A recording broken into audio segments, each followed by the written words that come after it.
Okay, ಇನ್ನು ಶರತ್ ಬಚ್ಚೇಗೌಡರು ಕಾಂಗ್ರೆಸ್ನ ಶಾಸಕರು 2 ಬಾರಿ ನಾನು MLA ಆಗಿದ್ದೇನೆ, ನನಗೂ ಅವಕಾಶ ಕೊಡಿ ಅಂತ.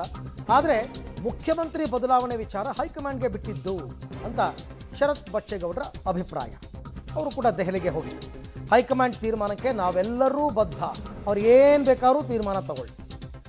ಮುಖ್ಯಮಂತ್ರಿ ಬದಲಾವಣೆ ಮಾಡಬೇಕಾ ಮಾಡಬಾರ್ದಾ, ಮಾಡ್ತೀವಿ ಅಂದರೂ ಓಕೆ, ಮಾಡಲ್ಲ ಸಿದ್ದರಾಮಯ್ಯನವರೇ ಮುಂದುವರಿತಾರೆ ಅಂದರೂ ಓಕೆ, ಹೈಕಮಾಂಡ್ ತೀರ್ಮಾನ ಏನಾಗಿದ್ರು ಕೂಡ ಅದಕ್ಕೆ ನಾವೆಲ್ಲರೂ ಬದ್ಧರಾಗಿರ್ತೀವಿ ಅಂತ ಕಾಂಗ್ರೆಸ್ ಶಾಸಕ ಶರತ್ ಬಚ್ಚೇಗೌಡ ಅವರ ಮಾತು.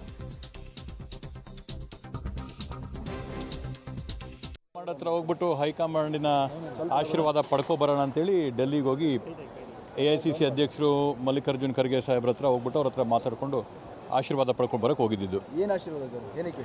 ಎಲ್ಲ ಥರದಲ್ಲೂ ಆಶೀರ್ವಾದ ಇರಬೇಕಲ್ಲಪ್ಪ.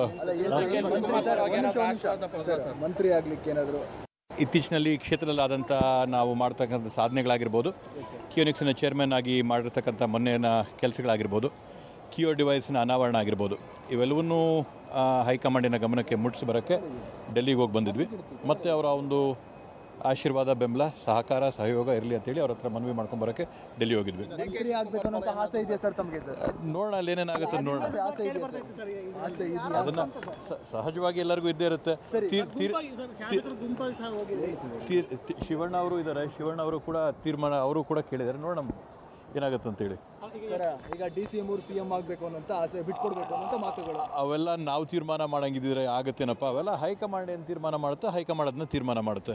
ನೀವು ಏನಾದರೂ ಈ ವಿಚಾರವಾಗಿ ಪ್ರಸ್ತಾಪ ಮಾಡಿದ್ರೆ ಸರ್? ಹೈಕಮಾಂಡ್ ತೀರ್ಮಾನಕ್ಕೆ ಬಿಟ್ಟಿದ್ದು, ಹೈಕಮಾಂಡ್ ಏನು ತೀರ್ಮಾನ ಮಾಡುತ್ತೋ ಆ ತೀರ್ಮಾನಕ್ಕೆ ನಾವೆಲ್ಲರೂ ಕೂಡ ಬದ್ಧರಾಗಿರ್ತೀವಿ. ಖರ್ಗೆ ಸಾಹೇಬ್ರ ಹತ್ರ ಪ್ರಸ್ತಾಪ ಮಾಡಿದ್ರೆ ಸರ್? ಹೈಕಮಾಂಡ್ ಏನು ತೀರ್ಮಾನ ಮಾಡುತ್ತೋ ಹೈಕಮಾಂಡಿನ ಎಲ್ಲ ತೀರ್ಮಾನಗಳಿಗೆ ನಾವು ಬದ್ಧ.